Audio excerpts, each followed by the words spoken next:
সুধী দর্শক মণ্ডলী, উন্নয়নে পিকেএসএফ অনুষ্ঠানে আপনাদেরকে স্বাগত জানাচ্ছি। প্রতি রবিবারের মতো আজও আপনাদের সামনে হাজির হয়েছি পিকেএসএফ এবং পিকেএসএফ এর সহযোগী সংস্থা কর্তৃক গৃহীত কোনো কার্যক্রম সম্পর্কে আলোচনার জন্য। আজ আমরা পিকেএসএফ এর গরু মোটা তাজাকরণ সম্পর্কে আলোচনা করব। আর এই সম্পর্কে আলোচনার জন্য আজ আমাদের সাথে রয়েছে জনাব মোহাম্মদ নুরুল আমিন, নির্বাহী পরিচালক, জাকস ফাউন্ডেশন, জয়পুরহাট। শুধু দর্শক মণ্ডলী, আমাদের সাথে আরও রয়েছে জনাব মোহাম্মদ আব্দুল মতিন, নির্বাহী পরিচালক, সমাজ এবং জাতি গঠন, সংক্ষেপে সজাগ, ধামরাই। শুধু মণ্ডলী, বাংলাদেশে কৃষকদের জন্য সাধারণ ঋণ কার্যক্রমে প্রথাগত আয়োজন কাঙ্ক্ষিত সফলতা পায়নি। এই প্রেক্ষাপটে পিকেএসএফ প্রান্তিক ও ক্ষুদ্র চাষিদের জীবনযাত্রার মান উন্নয়নের লক্ষ্যে বিশেষায়িত আর্থিক সেবা কার্যক্রম বাস্তবায়ন করছে, যা প্রান্তিক ও ক্ষুদ্র চাষিদের জন্য খুবই উপযোগী হিসাবে প্রমাণিত হয়েছে। কারণ এই ঋণের পরিশোধ সূচি অনেক ক্ষেত্রে এককালীন। এমন একটি কর্মসূচি হচ্ছে গরু মোটা তাজাকরণ এবং গরু মোটা তাজাকরণের আর্থিক পরিষেবা। দর্শক, এ বিষয়ে এখন একটি প্রতিবেদন দেখার আমন্ত্রণ জানাচ্ছি।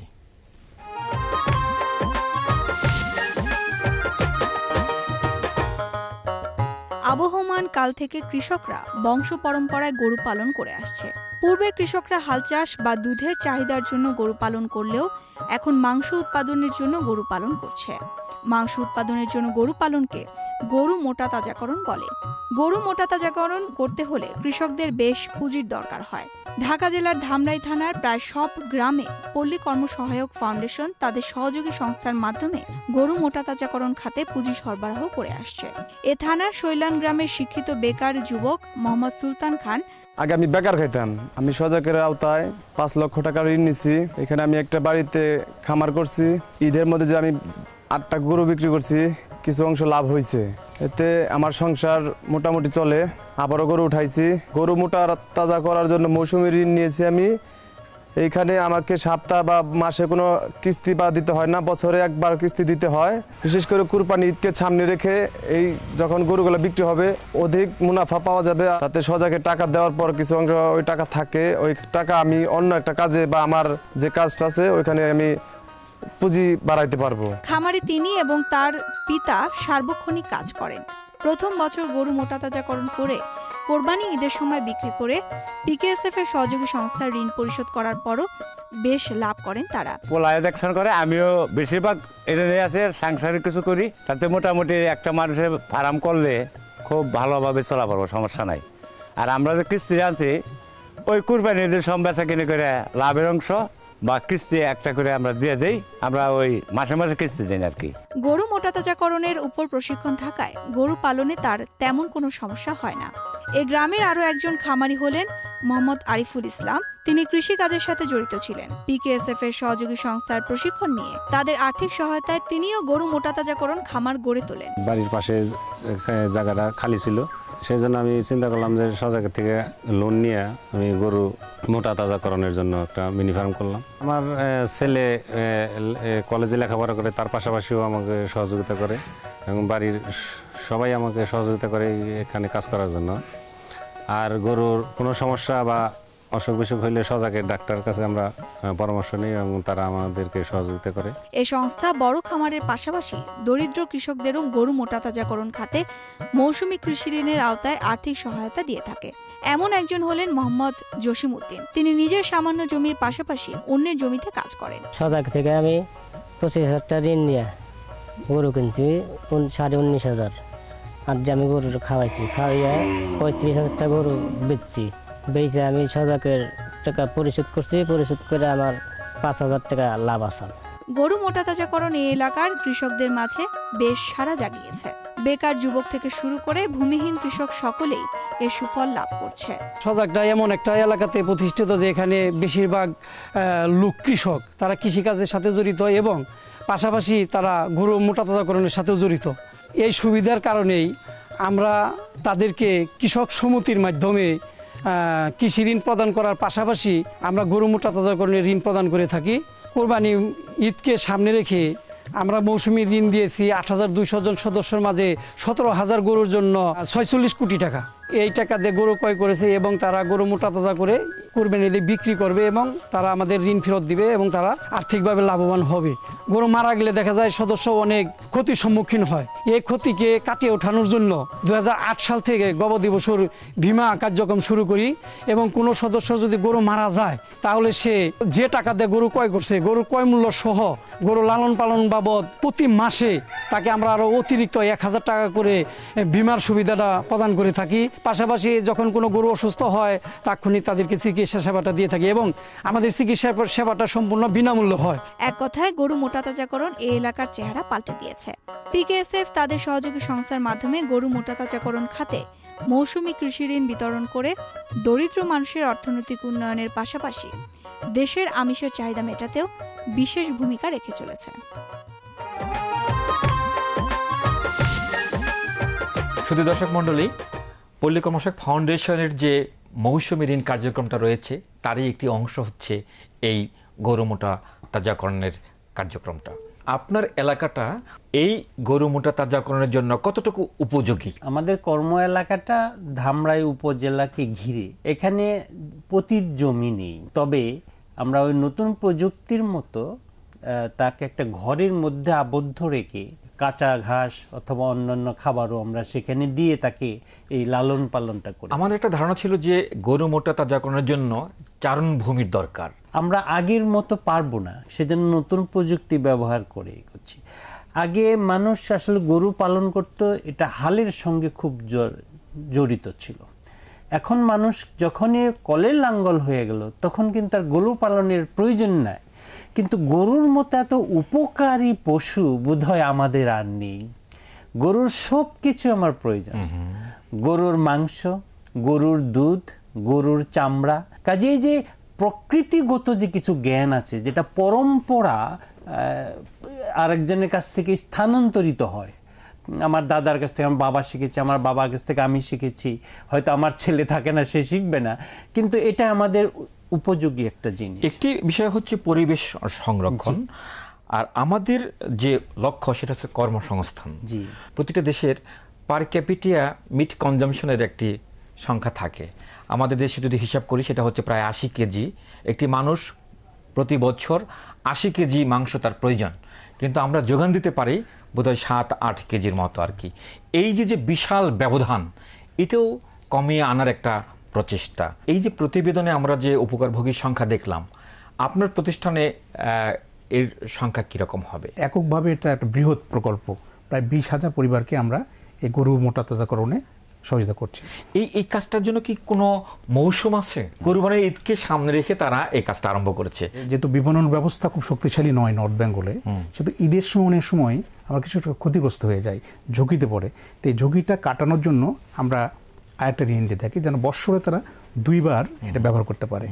আর পালনের ক্ষেত্রে যেটা মোদি ভাই বলছিলেন যে সে আসলে আমরা এখন নিবিড় পদ্ধতিতে এটা পালন করে থাকি, কোনো কোনো ক্ষেত্রে সেমি নিবিড়। এই নিবিড় পদ্ধতি সম্পর্কে যদি আপনি একটু বলেন। হ্যাঁ, আমরা যেমন প্রথমে শুরু করেছিলাম 1-2টা গরু দিয়ে, দেখলাম ওটাতে যে মানব সম্পদ ব্যবহৃত হয় তাকে যদি এখন আমরা যে মিনি ফার্ম বলছি, আমরা আমাদের সব কৃষকরা এখন জানে এই ইংরেজি শব্দটা তারা মুখস্থ করে বলছে।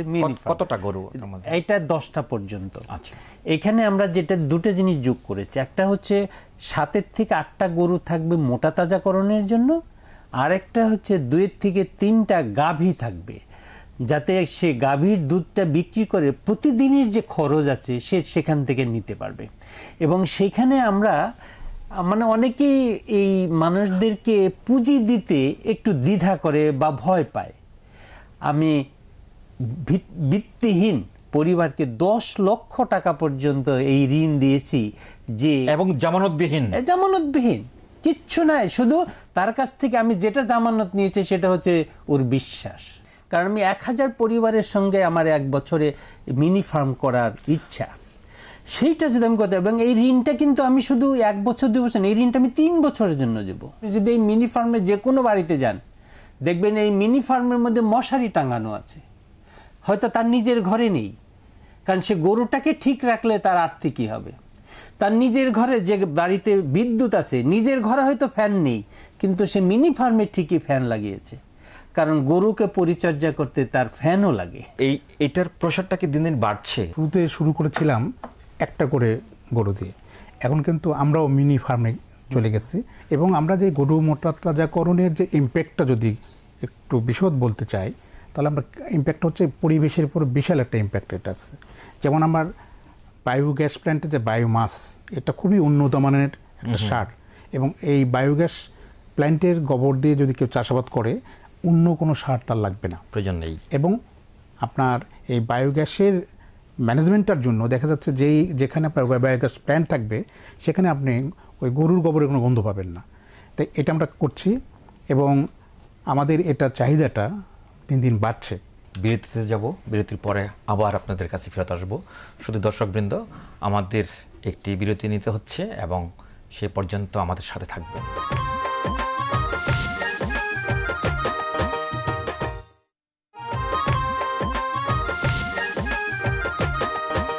শুধু দর্শকবৃন্দ, বিরতিতে যাওয়ার পূর্বে আমরা আলোচনা করছিলাম গরু মোটা তাজাকরণের যে ঋণ, তার প্রভাব সম্পর্কে। জনাব নুরুল আমিন, আপনি বলছিলেন যে আপনাদের এই কার্যক্রমটা দিন দিন প্রসারিত হচ্ছে, এর ফলে কি যে অন্যান্য কার্যক্রমগুলো আছে, অর্থাৎ আমি যেটা বলতে চাচ্ছি পল্লী ঋণ কর্মসূচি, নগর ঋণ কর্মসূচি, সেগুলি কি সংকুচিত হয়ে আসতেছে? না, অবশ্যই তা না। যে আমাদের এটা একটা রিপেমেন্ট, এককালীনের বড় ধরনের রিপেমেন্ট, তো এটা আমাদের ভাবতে হয় যে সেই সদস্যটার কাজ করার সামর্থ্য কেমন আছে, মানসিকতা কেমন, তার সক্ষমতা কেমন, সেক্ষেত্রে আমাদের অন্য প্রোগ্রামে সহায়ক হচ্ছে। এটা এখানে কোনোভাবেই আমাদের অন্য প্রোগ্রাম সংকুচিত হওয়ার সুযোগ নেই। এই সক্ষমতাটা বাড়ানোর ক্ষেত্রে আপনাদের ভূমিকা কি? সবচেয়ে বড় ভূমিকা তার নিজের, কারণ সে উৎসাহী হচ্ছে, সে উদ্যোগী হচ্ছে। এই উৎসাহী এবং উদ্যোগী করাটাই হচ্ছে সবচেয়ে কঠিন কাজ। যেমন ধরেন কিভাবে আমরা যেমন যখন আমরা শুরু করলাম তখন সে দেখলো তার একটা অসুবিধা হয়, সেটা হলো গরুটা যদি মারা যায়। আচ্ছা, ঝুঁকির বিষয়টা। তো তার গরু যখন মারা যায় তখন সে আসলে নিঃস্ব হয়ে যায়, এটা তার জন্য একটা বড় দুর্যোগ। তারা তখন সামাজিক দায়িত্বের অংশ হিসেবে তারা বলল যে আমারও তো মরতে পারে, যদিও সেখানে একটা যদি আছে, কিন্তু তারপরেও আমার বহু আছে যারা এখনো কোনো গরু মারা যায়নি, কিন্তু তারা গত 5 বছর ধরে সে তার বীমার প্রিমিয়াম দিয়ে যাচ্ছে। সেটা একটু বিস্তারিত যদি বলেন। হ্যাঁ, যেমন তার সক্ষমতাটা কিভাবে বাড়ছে, তার আস্থাটা কিভাবে বাড়ে। এখন গরু মারা গেলে গরুর জন্য তাকে চিন্তা করতে হয় না, ক্ষতি নাই, কারণ বরং আমি প্রতি মাসে 1000 করে টাকা বেশি পাচ্ছি। আমি যে টাকা দিয়ে গরুটা কিনেছিলাম, আমি 25,000 টাকা দিই প্রতি গরুতে, 20,000 টাকা দিয়ে সে কিনে 5,000 টাকা দিয়ে সে খাদ্য যোগান দেয়। তো এখানে সে 20,000 টাকা যে তার গেল, যদি মারা যায় 20,000 টাকা হচ্ছে ক্রয় মূল্যটা, তার প্রতি মাসে 1,000 টাকা। জি, সে দেয় কি? প্রিমিয়ামটা কত? হ্যাঁ, প্রিমিয়ামটা মাত্র 200 টাকা সারা 6 মাসের জন্য, অর্থাৎ একটা গরুর জন্য 200 টাকা দিলে এবং এটা জি এই সেবাটা পাচ্ছে। জি, এই সেবাটা পাচ্ছে এবং তার নিশ্চিত যে গরু মারা গেলে কোনো ক্ষতি নেই। মর্টালিটি রেট, মৃত্যুর হারটা আপনারা অনেক কমিয়ে নিয়ে আসছেন। ধামরাইতে মৃত্যু হার ছিল প্রায় 10%, মানে শতকরা 100টা গরুর মধ্যে 10টা গরু মারা যেত। এবং আমাদের ন্যাশনাল বোধহয় আরো বেশি। আমরা সেটাকে 0.39 নামাতে পেরেছি। 0.39 10-এর থেকে। কাজে এখন সে দেখছে তার তো ক্ষতি নেই, এই যে তার মধ্যে যে একটা কনফিডেন্স তৈরি হচ্ছে, যে লোকবল গিয়ে সেখানে সময় মতো দেখাশোনা করা, সেটা তো আছেই, সেটা হলো অ্যাডেড সহযোগিতা। কিন্তু ভ্যাকসিনটা হচ্ছে তাকে প্রতিরোধ ক্ষমতা, গরুর নিজের প্রতিরোধ ক্ষমতাটাকে অনেক বাড়িয়ে দেয়। মতিন ভাই যে সেবার কথা বললো, বীমা সেবা, এটা কি আপনারাও করে থাকেন? অবশ্যই। তো মতিন ভাইয়ের সঙ্গে আমাদের একটু ছোট্ট পার্থক্য রয়েছে। সেটা হচ্ছে যে ওনারা গরুর ক্রয় মূল্যের উপরে বীমা পরিশোধ করে থাকেন, আর আমরা যে ঋণটা বিতরণ করেছি সেই ঋণ এবং সার্ভিস চার্জ দুটোই আমরা মওকুফ করে থাকি। অধিকন্ত আমরা 500 টাকা করে প্রত্যেক মাসের জন্য লালন পালন খরচ দেব। সজাগের ওই অপারেশনাল কস্ট যেটা এই কার্যক্রমটা পরিচালনা ব্যয়, সেটা কি আপনার ওই প্রিমিয়াম থেকে? আচ্ছা, এটা আলাদা। এটা আমরা ওই যে গরুর জন্য যে তাকে আমি ঋণটা দিই, তার সার্ভিস চার্জ দিয়ে, কারণ আমি তার কাছ থেকে সবকিছু চার্জ করব কেন? আচ্ছা, আমার যদি হয়, যেমন আমরা এইটার বিষয়ে আমি আপনাকে আরেকটা তথ্য দিই। পিকেএসএফ তার সহযোগী সংস্থারা এই ঋণগুলোর থেকে প্রতি মাসে 2 টাকা অথবা বছরে 24% বা 25% সে সার্ভিস চার্জ নিতে পারে। আমরা নেই 20%। আপনারা বেশি। তাহলে একদিকে আমি সার্ভিস চার্জ কম নিচ্ছি, 2 নম্বরে তাকে আমি সেবাটা দিচ্ছি যে সার্ভিসটা আমি নিচ্ছি ওটার থেকেই, কারণ আমি তার কাছ থেকে সবকিছু চার্জ করব কেন? মতিন ভাই, এই বীমা পরিশোধটা কত দিনের মধ্যে করা হয়? এটা আমরা 15 দিনের মধ্যে। আপনার যে ওই যে বললেন যে প্রতি মাসে তাকে 500 টাকা করে, ওই টাকাটা কত দিনের মধ্যে পরিশোধ করা হয়? এটা আমরা সর্বোচ্চ 1 মাসের মধ্যে। তবে এটা একটু বলে রাখি যে আমরা যেই ঝুঁকি তহবিলের জন্য যে টাকাটা নিই সেটাও সজাগের মতো 200 টাকার বেশি না, আমরা অতিরিক্ত কোনো চার্জ করি না। এবং এখানে মতিন ভাই বলেছেন এবং আমিও যোগ করতে চাই যে এর ফলে কৃষক একটা নিশ্চিত একটা কর্মসূচি পরিচালনা করছে যেখানে তার কোনো ঝুঁকি নেই, এবং যেহেতু আমরা সারপ্লাস আর্ন করছি আমরাও নিরাপদ আছি এখানে, এবং এর ফলে এটার সংখ্যা দিন দিন বাড়ছে। আমি আপনাকে উদাহরণ দিতে পারি ধামরাই। যখন সে দেখলো আমার তো কোনো ঝুঁকি নেই, আমার তো ক্ষতি নেই, বরং দ্বিগুণ লাভ। এই কাজটার জন্য কি কোনো প্রশিক্ষণ দরকার হয়? হ্যাঁ, অবশ্যই। এবং সেটাকে দিয়ে থাকেন আপনারা? হ্যাঁ, 2টা জিনিস লাগে। একটা হচ্ছে সরকারি দপ্তরের সঙ্গে যোগাযোগ, খুব নিবিড় যোগাযোগ, আর একটা হচ্ছে তাকে প্রশিক্ষিত করা। যেমন ধরেন, আমি উদাহরণ দিই, অনেক যে দেশের মা বাবা তার নিজের সন্তানের প্রতি যত্নবান নয়, সেই দেশের মানুষকে গরু মুরগির প্রতি যত্নবান করা কত বড় শিফট অফ পারসেপশন হয়, এটা আমরা যারা মাঠ পর্যায়ে কাজ করি তারাই বুঝি, অন্য কেউ এটা বুঝতে চেষ্টা করে না। এবং প্রশিক্ষণের মাধ্যমে কি এই পরিবর্তনটা ঘটে? অবশ্যই। এবং যখন তাকে বলি যে তুমি জাস্ট একটু যত্ন নাও, একটু নজর নাও। আপনি বলছিলেন যে হয়তো তার ঘরে মশারি নেই, কিন্তু মিনি খামারে আমরা দেখবো যে আপনি যে কোনো মিনি আপনি মশারি পাবেন, কারণ সে গরুটাকে মশার থেকে দূরে রাখতে।